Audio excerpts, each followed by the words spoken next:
Here's an updated video of our Dallas feeder. We are no longer using the original controls. We swapped out the motor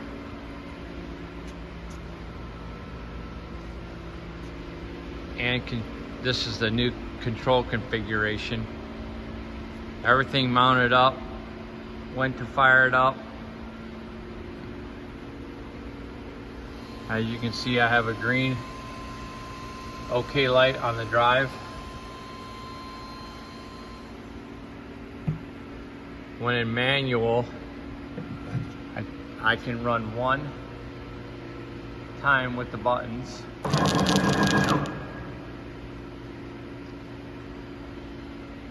And now we have a fault on our drive.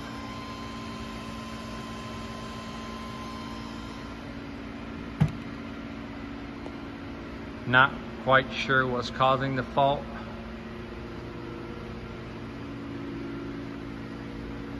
Everything bolted back up in place.